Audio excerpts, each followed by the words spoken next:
영원한 말씀으로 영원한 생명을 우리에게 오직 은혜로 내려주신 하나님 아버지, 그 영원한 생명을 주신 하나님의 사랑과 긍휼하심과 그 오래 참으심의 은혜를 오늘도 우리가 힘입어 살 때에 우리의 여전히 연약하고 때로는 악하기까지 한 우리의 마음을 주장하여 주옵시고, 오직 성령께서 말씀으로 역사하시는 그 뜻을 우리가 구하고 하나님 앞에서 본래 무가치에 있고 쓸모없고 무익하기만 했던 우리 자신, 결코 우리 스스로가 그러한 처지에서 벗어날 수 없었던 오직 하나님의 전적인 긍휼의 역사로 우리가 새 생명으로 또 새 사람으로 오늘을 사는 것을 잊지 않고 기억하고, 그리하여 주님의 인도하심을 따르는 그 자체가 은혜임을 고백하고, 그래서 주님을 찬송하며 살아가는 오늘 하루, 우리 신자들의 오늘 하루가 되게 하여 주시옵소서. 예수님의 이름으로 기도합니다. 아멘. 로마서 7장 24절에서 25절입니다.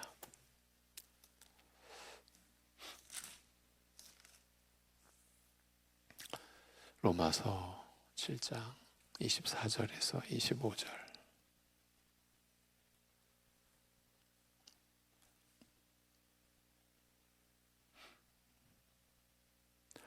같이 읽겠습니다. 다 같이. 오라, 나는 공고한 사람이로다. 이 사망의 몸에서 누가 나를 건져내랴. 우리 주 예수 그리스도로 말미암아 하나님께 감사하리로다. 그런즉 내 자신이 마음으로는 하나님의 법을, 육신으로는 죄의 법을 섬기노라. 아멘. 어제에 이어가겠습니다. 거룩한 율법이 오히려 내 안에서 온갖 죄의 정욕을 불러일으키는 일이, 실은 죄가 율법을 이용하여 나를 죽게 만드는 속임수요, 결과적으로 죄의 실상 곧 그 심히 죄된 모습을 드러낸 것이라고 한 내용은, 사도 바울이 나중에 부르심을 받고서 복음의 진리를 깊이 깨달은 다음에야 이런 일에 대하여 알게 되었으며, 이처럼 그 전말을 깊이 그리고 상세하게 알게 된 신자와 사도의 입장에서 이런 경험에 관하여 설명한 것으로 보아야 할 것이라고 했습니다. 자기 안에서 겪는 두 가지 법 내지 질서 사이에 갈등과 싸움 역시 마찬가지입니다. 하나님의 법을 기뻐하는 마음이 죄의 법에 여지없이 무너져 포로로 끌려가는 비참한 패배는 불신자를 비롯하여 유대인과 신자에게까지 각각 다양하고 독특한 형태로나마 두루 발견된다고 볼 수 있는 것이 사실입니다만, 그럼에도 이 내용은 누구보다 유대인들에게 특별한 의미를 갖는다고 할 수 있습니다. 왜냐하면 율법이 가입하였으나 결국 죄만 더하게 하였던 옛 이스라엘의 실패, 그 저희의 불행한 역사적 경험을 떠올리게 하는 내용이기 때문입니다. 이제 이런 점에서 비참하도다. 이제 24절에 원문을 좀 더 가깝게 말씀드리면, 비참하도다 나여. 이러한 바울의 부르짖음과 탄식은 바로 유대인의 가장 쓰리고 아픈 그 심정을 대변하는 뜻도 없지 않다고 할 수 있습니다. 그러나 바울이 회심하기 전에 율법의 무력함이나 이스라엘의 이런 실패에 대하여 깊이 깨닫거나 공감하였다고 보기는 어렵습니다. 비록 바리새인들도 과거 조상들의 잘못과 실패를 인정하는 데는 인색하지 않았으나 바리새인들도 그러나 자신들은 조상과 같지 않다고 생각하였을 뿐더러 바울 역시 회심하기 전에는 이들과 크게 다르지 않았던 것으로 보이기 때문입니다. 유대인으로서 자신의 이런 그 이력, 경력, 자신의 배경을 알리되 나는 유대인으로 길리기아 다소에서 났고 이 성에서 자라 가말리엘 아래 문화에서 우리 조상들의 율법에 엄한 교육을 받았고 오늘 너희 모든 사람처럼 하나님께 대하여 열심하는 자라, 열심히 있는 자라고 한 말 중에서 특히 하나님께 대하여 열심하는 자라고 한 표현은 자기 의를 추구하는 유대인의 잘못을, 그야말로 치명적인 잘못을 지적하면서 내가 증거하노니 저희가 하나님께 열심히 있으나 지식을 좇은 것이 아니라 하나님의 의를 모르고 자기 의를 세우려고 힘써 하나님의 의를 복종치 아니하였느니라고 한 내용을 의식한 것으로 보이기 때문입니다. 그래서 하나님께 대하여 열심하는 자라 자신에 대해서도 이렇게 말한 것이 아니겠습니까? 그런 만큼 옛 이스라엘의 실패와 율법의 한계에 대해서 깊이 깨닫게 된 것은 믿고 난 후 나중 일이요. 지금 바울 사도를 놓고 말하는 겁니다.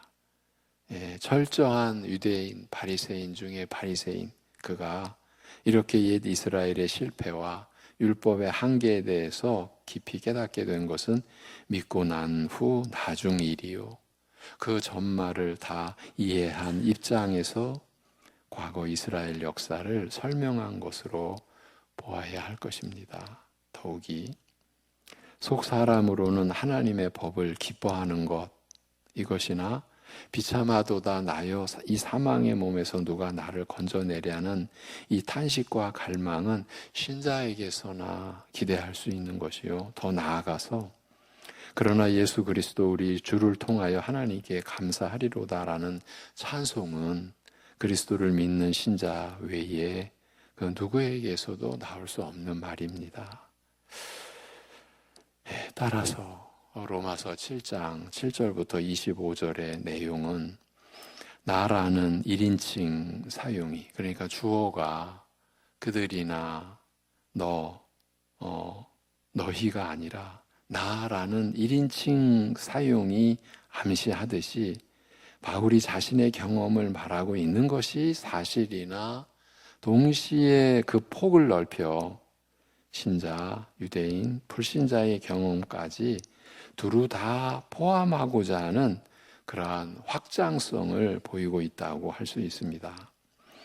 이제 그래서 언뜻 이런 현상이 혼란스럽거나 일관성을 결여한 것으로 보일지 모르나 사실은 전혀 이상한 일이 아니라는 말씀을 드렸습니다. 로마서 1장, 9장, 11장에서처럼 바울 자신의 일과 경험에 국한하여 말하고자 하는 것이 아니라 누구에게나 적용되는 보편적 복음의 진리를 가르치되 바울 자신의 경험에 바탕을 둔 생생한 일과 사실로 알리고자 하는 만큼 이런 확장하는 내용은 자연스럽고 당연한 것이라 할 수 있습니다. 말하자면 나에 대해서 말하지만 나에 대해서 말하면서도 실은 나를 넘어 모두에 대하여 말하고자 하기 때문입니다. 특히 로마서 6장 이하에서 율법으로부터 은혜로, 육과 글자에서 성령으로 옮기우는 이 변화에 대하여 무엇보다 5장 마지막 부분에서 언급한 대로 율법이 들어와서 죄만 더하였을 뿐이나 죄가 더한 곳에 은혜는 더욱 넘친 그 중대한 변화에 대하여 가르치고자 하는 만큼 죄가 더한 곳에 오히려 은혜가 더욱 넘친 이 중대한 역사, 이 중대한 변화에 대하여 가르치고자 하는 만큼 율법 아래에 태어나 율법 안에서 자란 후 철저한 바리새인으로서 율법에 충실하게 살던 중에 부르심을 받고 그리스도의 복음을 전하는 사도가 된 이 바울만큼 그의 생애와 경험만큼 이런 변화를 구체적으로 생생하게 보여줄 신뢰가 없다는 이 점, 그렇지 않겠습니까? 율법으로부터 은혜로 단순히 글자에서 성령으로 옮기는 이러한 변화, 이런 변화를 구체적으로 생생하게 보여줄 신뢰가 없다는 점을 고려하면 왜 바울이 이 부분에서 나라는 1인칭을 사용하여 자신의 일과 경험을 바탕으로 생생하게 증거하고자 하였는지 충분히 이해할 수 있을 것입니다. 이런 맥락에서 빌립보서 3장의 5절 이하의 내용을 한번 들어보십시오. 내가 8일 만에, 지금 바울 사도 본인, 내가 8일 만에 할례를 받고 이스라엘의 족속이요 베냐민의 지파요 히브리인 중에 히브리인이요, 그러니까 유대인 중에 유대인이라는 거죠. 율법으로는 바리새인이라 열심으로는 교회를 핍박하고 율법의 의로는 흠이 없는 자로라.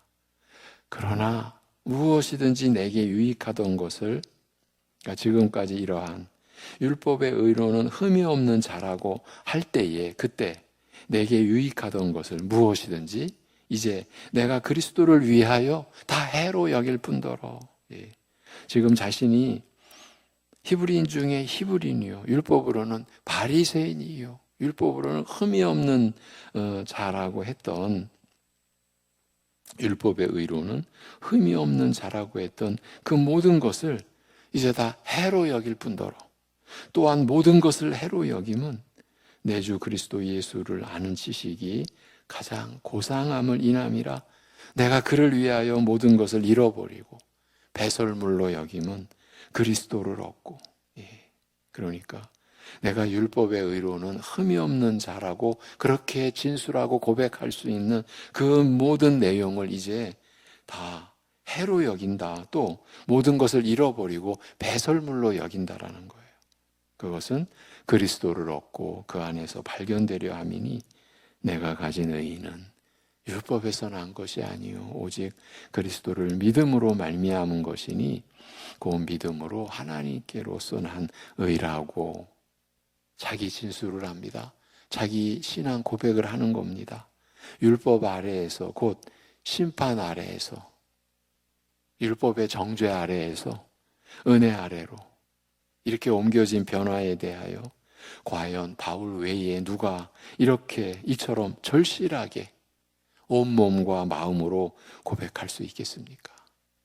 그만큼 바울은 철저한 유대인, 히브리인, 바리새인, 이스라엘 족속, 율법의 의로는 흠이 없는 자라고 자타가, 본인도 다른 유대인들도 그렇게 충분히 넉넉히 여길만 했던 그이기에 율법 아래에서 은혜 아래로 옮겨진 이 변화에 대하여 어느 누구보다도 절실하게 온몸과 마음으로 고백할 수 있었던 것 아니겠습니까? 불신자나 유대인으로서 경험하는 내용은 물론이요, 무엇보다 신자로서 경험한 일을 말하려 하면서도 속사람으로 하나님의 법을 기뻐하는 마음이 죄의 법에 무력하게 패배할 수밖에 없는 이런 비참한 처지와 이를 슬퍼하는 탄식과 부르짖음으로 마감하는 이유, 불신자, 유대인 다 적용이 되고, 그런데 신자로서의 경험, 그것을 말하려 하면서도 이렇게 비참한 처지와 이를 슬퍼하는 탄식과 부르짖음으로 마감하는 이유는 단순히 유대인으로서 경험한 이스라엘의 뼈아픈 실패의 역사를, 구약의 역사를 가리키는 거죠. 그 역사를 염두에 두었기 때문만 아니라, 분명히 염두에 둔 것도 있지만 그것 때문만 아니라 이보다 더 중요한 이유가 있다고 하였습니다. 그것은 율법에서 은혜로, 육과 글자에서 성령으로 이행하는 이 변화에 있어서 그 첫 부분에 해당하는 율법 아래에 있는 상태, 그리고 이와 밀접한 관계가 있는 육적 상태, 부패한 우리의 아담으로부터 물려받은 그 부패한 그 성품의 상태에 대하여 먼저 로마서 7장에서 집중적으로 가르친 다음 로마서 8장에 가서야 은혜와 성령 아래에 있는 상태에 대하여 집중적으로 가르치고자 하기 때문입니다. 따라서 율법 아래에 있는 상태 내지 육적 상태에서 겪는 일을 설명하고자 하는 이 로마서 7장에서는 부정적인 내용을 주로 말할 수밖에 없으며 비참하고 절망적이며 비관적인 내용을 넘어서지 못하고 거기에서 멈출 수밖에 없는 것입니다. 이것을 넘어서는 것은 다음 부분에서, 그러니까 8장에서 해야 할 일이기 때문입니다. 그러나 율법 아래에 있는 상태나 육적 상태는 불신자나 옛 이스라엘의 경험과 역사를 설명하는 데는 유용할지 모르나 우리 신자가 처한 상태나 경험을 제대로 설명하는 것은 불가능하거나 적어도 충분하지 못합니다.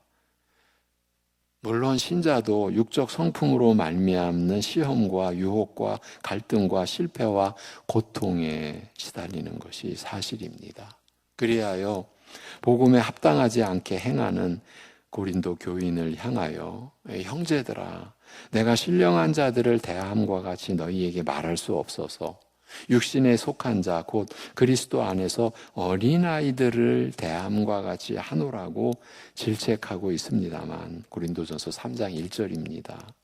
지금 신자들에게 그리스도 안에서 어린아이들을 대함과 같이 한다라고 질책하고 있습니다만, 여기에서 사용한 그 육적, 육신에 속한 자, 그 육적이라는 말은 바로 내가 육적이어서 죄 아래에 팔려 있음이라고 한 로마서 7장 14절에서 사용한 것과 똑같은 말입니다. 똑같은 말이 쓰인 것입니다. 말하자면 우리 신자도 비록 불신자와 유대인과는 근본적인 차이가 있음에도, 이건 근본적인 차이가 분명히 있는 거죠. 이것까지 부정하면 남는 게 아무것도 없는 거죠. 비록 불신자와 유대인과는 근본적인 차이가 있음에도 일종의 육적 상태를 경험하는 것이에요. 일종의 육적 상태. 이를 가리켜 신자가 유아기적 미숙한 상태에서 겪는 일이라고 말합니다만, 여하튼 일종의 육적 상태를 경험하는 것입니다. 다만 신자에게 있어서 이것은 이질적인 것이요, 중생한 새 사람의 본질과는 정반대의 것이요, 신자는 원칙적으로 육에서 벗어났다는 점에서 차이가 있습니다. 따라서 육적인 상태에서 사람들이 겪는 일들에 대하여 집중적으로 밝힌 다음, 그러니까 유대인과 불신자 다 포괄해서 육적인 상태에서 사람들이 겪는 일들에 대하여 집중적으로 밝힌 다음, 그 내용 속에는 신자도 포함되는 부분도 분명히 있었죠. 그렇게 집중적으로 육적인 상태, 또 율법 아래에 있는 상태를 집중적으로 밝힌 다음 그 마지막 부분에서 신자의 경우는 이런 것만으로는 제대로 설명될 수 없다는 그 점을 분명히 밝히고자, 무언가 더 말해주지 않으면 안 된다는 사실을 알리고자 이렇게 마감하고 있는 것입니다. 그것이 25절 끝절인 거예요. 그러나 예수 그리스도 우리 주를 통하여 하나님께 감사하리로다. 그러므로 나 자신이 마음으로는 하나님의 법을 섬기나 육으로는 죄의 법을 섬기도다. 이렇게 로마서 7장이 마무리되는 겁니다. 육으로는 죄 앞에 무능하고 무력하여 패배하고 절망할 수밖에 없으나, 죄가 이끄는 대로 끌려다니는 죄의 노예일 수밖에 없으나, 육으로 사는 사람, 육에 머무는 사람, 육에 속한 사람에게는 여기에서 벗어날 소망이 없으나, 신자는, 그리스도를 믿는 신자는 육에 속한 사람이 아니요. 따라서 이런 절망에 갇혀 있지 않음을 알리는 말씀입니다. 신자에게는 그리스도로 말미암아 하나님께 감사하는 일이 가능하다고 말합니다. 그리스도를 믿는 자, 그에게 속한 자는 결코 절망과 비관으로 끝날 수 없고, 그래서는 안 되죠. 그렇게 비관과 절망으로 끝날 수 없고 오히려 감사와 찬송으로 끝나게 된다. 그의 마지막 말은 절망이 아니요 하나님께 대한 감사와 찬송임을 일깨우고 있는 것이에요.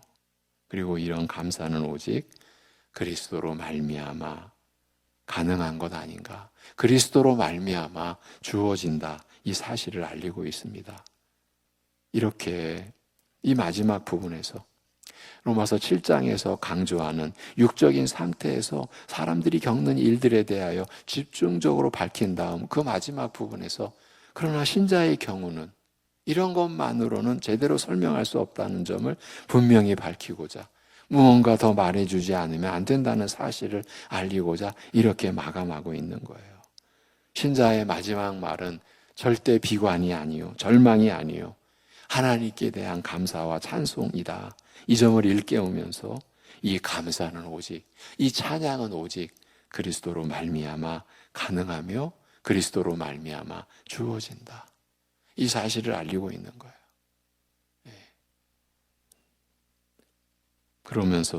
그러므로 나 자신이 마음으로는 하나님의 법을 섬기나 육으로는 죄의 법을 섬기도다라고 합니다. 언뜻 앞에서 사람이 겪는 내적 갈등, 하나님의 법을 기뻐하면서도 죄의 법에 끌려가는 그 갈등을 말하는 듯하나, 말하자면 생각으로는 이성으로는 이래야 할 것 같음에도 결국 죄의 법에 끌려가고 마는 것을 두고 한 말처럼 들리기 쉬우나, 이 마지막 소절이 앞에서와 같이 똑같은 말을 하는 것처럼 들리기 쉬우나 여기에서는 그리스도로 말미암아 하나님께 감사하는 상황을 말하고 있는 만큼 내적 갈등에 머물러 있거나 죄에 대한 패배의식이나 절망으로 끝나는 경우와는 다르다고 할 수밖에 없습니다. 그 이상의 것을 그리스도로 말미암아 하나님께 감사할 수밖에 없는 일에 대하여 말하고 있는 것입니다. 더욱이 마지막 부분에서 마음으로는 하나님의 법을 섬기노라 라고 한 말에서 이 마음은 단순히 양심이나 이성적 판단을 두고 사용한 말이 아닙니다. 참 이 내용도 쉽지 않은 어려운 내용인데 오늘 이 부분을 나누면서 이제 마무리할 것입니다. 고린도전서에서 영으로 비밀을 말하는 것과 마음으로 알아듣는 말을 하는 경우를 비교한 것에서 알 수 있듯이 이해와 깨달음의 요소가 두드러지는 것이 사실이나, 마음으로는 하나님의 법을 섬긴다라고 할 때 이해와 깨달음의 요소가 두드러지는 것이 사실이나 그렇다고 해서 여기에서 말하는 마음을 단순히 우리 사람의 이성, 인간의 이성 내지 지적 기능을 뜻하는 것으로 볼 수는 없기 때문입니다. 앞서 말한 대로 육적 상태에서는, 즉 타고난 성품으로는 이성 자체가 죄로 오염되어 훼손된 만큼 사람들은 이성의 시대를 구가했죠. 지금도 마찬가지고 사람의 이성을 최고의 위치로 놓았죠. 그러나 이성 자체가 죄로 오염되어 훼손된 만큼 그 본래 정상적인 기능을 상실한 만큼 우리가 태어날 때 지니게 된 이성, 곧 자연인의 이성으로는 진리를 파악하는 도구가 되지 못합니다. 그러니까 제대로 이해할 수 없고 제대로 깨달을 수가 없는 거예요. 그래서 의인은 없나니 하나도 없다라고 하는 로마서 3장에서 바로 직후에 하나님을 찾는 자, 깨닫는 자도 없다. 그렇게 진술이 되는 거죠. 그 자연인의 이성으로는 진리를 파악하는 도구가 되지 못합니다. 스스로 지혜롭다 자랑하며 대견해하나, 사람들이 스스로를 대견해하나, 인간의 이성이 최고 아니냐 이렇게 대견해하나 사실은 진리를 왜곡하여 거짓을 만들어낼 뿐이라고 말합니다. 신자에게는 이 부분도 죄의 더러움에서 정결케 되어 본래의 기능이 회복되어야 할 대상이며, 그러니까 스스로 자랑하며 대견해야 할 대상이 아니라는 거예요. 죄의 더러움에서 정결케 되어 본래의 기능이 회복되어야 할 대상이며, 바로 이 부분에서 끊임없는 지속적인 변화가, 새로워지는 변화가 우리 신자에게 필요함을 성경은 곳곳에서 알리고 있어요. 세상에 동화되지 아니하고 하나님의 뜻을 분별하기 위해서는 죄로 오염된 이성에 의해 왜곡되고 변질된 뜻이 아니라 하나님께서 기뻐하시는 뜻, 그 선하고 완전한 뜻 그대로 순전하게 분별하기 위해서는 이 부분이 항상 끊임없이 지속적으로 새로워져야 한다고 알리고 있는 것입니다.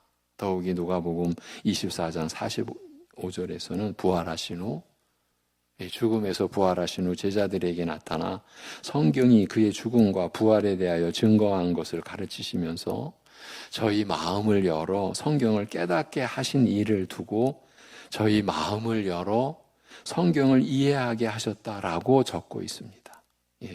저희의 마음을 열어 성경을 이해하게 하셨다, 이렇게 기록하고 있어요. 하나님의 말씀을 깨닫게 하시는 일에도, 믿게 하시는 일에도 이 마음이라고 쓰인 이 말이 개입이 되는 것이에요. 따라서 그러므로 나 자신이 마음으로는 하나님의 법을 섬기나 육으로는 죄의 법을 섬기도다라고 한 말은 여전히 육에 머물러 그 안에 갇힌 채 겪는 갈등이나 죄에 대한 패배의식이나 체념, 비관에 빠진 상태를 두고 한 말이 아니라 오히려 이것을 넘어 율법과 육과 글자의 무력함의 한계를 넘어 그 이상의 것, 그 다음에 올 것을 내다보고 한 말이라 할 수 있는 것입니다. 이제 그 내용이 로마서 8장에서부터 이제 펼쳐지고 전개되고 우리에게 주어진 그야말로 은혜의 말씀인 것이죠. 비록 젖먹이같이 미숙한 상태에서 범하는 실수가 없지 않음에도, 지금 우리 이제는 이제 신자의 경우를 얘기하는 거예요. 불신자의 경우 또 유대인의 경우가 아니라 비록 젖먹이같이 미숙한 상태에서 범하는 실수가 없지 않음에도 신자도 이런 육적 상태를 경험하는 것이 사실임에도 영적 유아기예요. 젖먹이같이 미숙한 상태에서 범하는 실수가 없지 않음에도, 그럼에도 신자는 그리스도로 말미암아 마음으로 하나님의 법을 섬기게 된 것, 이것을 감사하노라, 이렇게 밝히는 것이에요. 육적 상태, 율법 아래에 있는 상태, 그것을 그야말로 불신자까지 포함하여 대표적으로 유대인들, 그들을 또 소환해서 육적 상태에 있는 상태, 그 안에는 신자가 또 해당되는 경우도 분명히 있는, 그렇게 확장된 영역 안에서 바울이 나 개인의 이야기를 생생하게 끄집어내서 전체의 이야기를 했지만은 그것으로는 불충분하다. 왜? 신자의 경우는 더 설명이 필요하다. 이제 그것을 위해서 로마서 8장부터 이어지는 그 내용, 그 은혜의 내용을 위해서 7장도 마무리를, 신자도 그런 육적 상태 경험하는 것이 분명히 사실임에도 그러나 신자는 그리스도로 말미암아 마음으로 하나님의 법을 섬기게 된 이것, 이 근본적인 차이, 이것을 감사하노라, 이렇게 밝히고 있는 것이에요. 오늘 이제 이러한 과정, 이러한 내용을 통해서 우리가 로마서 7장을 일단 마무리했습니다. 저희 교회로 놓고 보자면은 로마서 1장부터 로마서 8장까지 다 나눈 말씀, 주일에 나누고 새벽에도 나눴고, 근데 이번에 또다시 나눠도 또 새롭게 들리는 내용입니다. 한 가지 분명한 사실은 이러한 육적 상태, 율법 아래의 상태에 있었던, 결코 우리 스스로는 벗어날 수 없었던 이런 상태를 우리가 말씀을 통해서 확인해 갈 때 은혜는 더욱 은혜로서 우리에게 다가오는 거 분명하며, 혹여나 우리가 마치 하나님께 은혜 받을 만한 근본적인 어떤 바탕이 있다거나 우리가 참 착각하는 것 아닙니까? 그리고 일상에서 우리가 불쑥불쑥 여전히 교만을 우리가 흉내내고, 제가 감히 흉내낸다라고 표현을 한 것은 우리가 교만한 자리에 있어서는 안 되니까요. 특히 교만이라는 거는요, 나 혼자만으로는 이게 색채가 뚜렷하지 않아요. 그래서 이것이 우리 신자들을 교회로 부르셨잖아요. 함께 있게 하셨잖아요. 이 함께 있는 가운데에서 어쩌면 누군가를 통해, 함께 있는 상대방을 통해 내 안의 교만의 그 형상이 드러나는 거죠. 그러니까 지체를 통해 내가 보여지는 거예요. 아, 내가 교만했구나. 참 우리가 그거를 볼 때, 그것이 깨달아질 때 처참해지는 거죠. 그리고 두려워지는 거죠. 너무 부끄러워지는 거죠. 이 얘기는 나 스스로는 우리가 내 자신을 모르는 경우가 얼마든지 있을 수 있다. 없지 않다. 나는 나를 아는 것 같은데 사실은 이 자체가 이미 교만인 것이죠. 지금 어떤 맥락에서 이런 내용까지 제가 또 거론하고 있는 겁니까? 어떤 맥락에서? 이 로마서 7장의 맥락에서. 이러한 가운데서 우리가 은혜 아래로, 새 생명 안으로, 영원한 소망 안으로, 하나님의 영광을 바라는 그런 거룩한 신분으로 우리가 변화된 이것을 우리가 믿음으로 받을 때에 거기서 우리가 겸손의 근본이 우리 안에 이루어지는 것이죠. 사실 어려운 내용을 통해서 우리는 우리 자신을 또 바라볼 수가 있었고, 또 우리 자신의 그 은혜의 믿음의 이 기초를 또 다질 수 있는 그런 기회였지 않나. 그 누구도 자기 스스로가 그리스도 안에 있게 된 것이 아니지 않습니까? 하나님의 은혜와 사랑을 받는 이 영생의 자리에 우리가 그 누구도 스스로가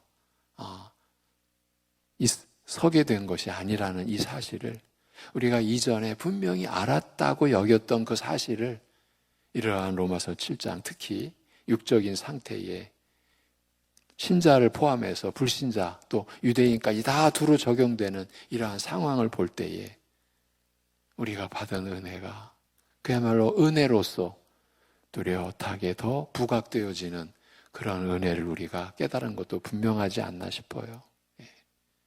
그러니까 우리가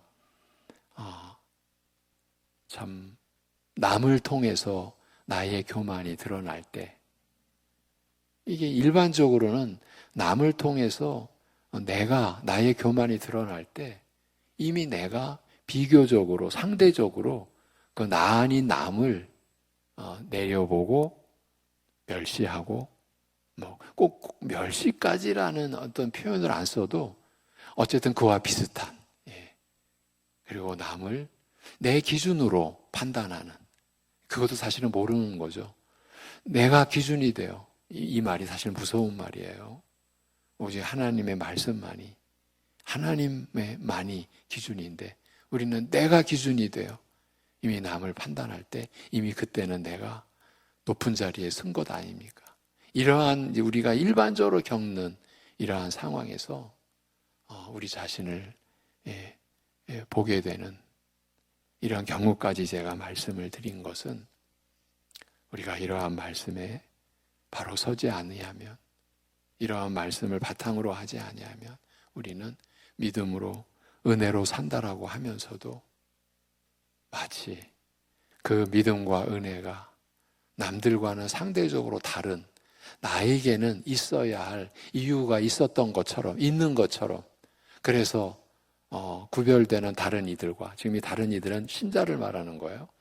같은 신자끼리도 그렇게 내가 구별할 수 있는 것처럼 여기는 것은 이러한 말씀의 무지, 나 스스로는 죄의 노예에서, 육적 상태에서 율법 아래에서 절대로 벗어날 수 없다라고 하는 이 사실을 또 망각하고 또 착각하고 어쩌면 그런 상태일 수도 있지 않는가 하는 점까지도 우리는 느낄 수 있었던 어려운 과정이었지 않나 싶습니다. 이제 로마서 8장을 더 우리가 소망을 가지고 또 그러면서도 여러분도 로마서 8장을 말씀을 들으셨고 또 성경을 보시기도 했지만 그러나 결코 쉽지 않습니다. 그냥 술술술술 그렇게 넘어갈 수 있는 내용들이 아닙니다. 같이 또 주님 의지하고 성령님의 인도하심으로 그 말씀을 볼 이제 기대와 소망을 가지고 오늘 마무리하겠습니다. 기도하겠습니다. 하나님 아버지,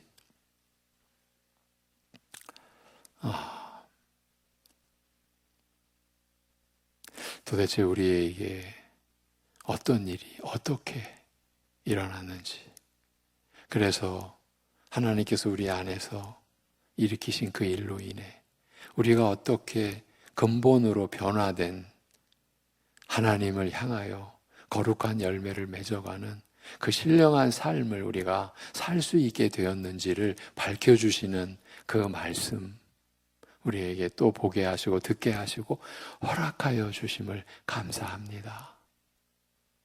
이러한 생명의 말씀 진리 앞에서 우리 자신이 비춰지고, 그래서 우리가 높아졌던 우리가 낮아지고 낮아졌던 우리가 또 주님의 은혜에 참여하게 되는 이런 은혜를 우리가 경험할 때, 말씀을 경험할 때 더욱 우리가 말씀을 사모하고 그 말씀에 헌신하고 그 말씀을 더욱 사랑하는 우리의 마음의 변화, 지속적으로 끊임없이 일어나는 그 변화를 또한 우리에게 허락하여 주시옵시고, 하나님의 이 은혜와 하나님의 사랑을 더 알고자, 하나님을 알고자, 하나님의 어떤 분이시며 우리 안에 어떤 일을 이루셨는지를 더 알고자 하는 열심이 우리의 신앙 연륜이 깊어갈수록 더 깊어지게 하옵시고, 더 알기에 더 주님을 알고자 하는 마음이 우리 안에 일어나게 하옵시고, 그러한 하나님을 향한 열심이 우리의 현실의 삶, 일터에서나 가정에서나 어디에서나 우리가 살아가는 우리 신자의 중심이 되게 하여 주옵시고, 무슨 일을 하든지 주님을 의지하며 우리가 살아갈 수 있게 하여 주시옵소서. 아버지 하나님, 일꾼을 세우는 나라의 일이 마무리되어졌습니다.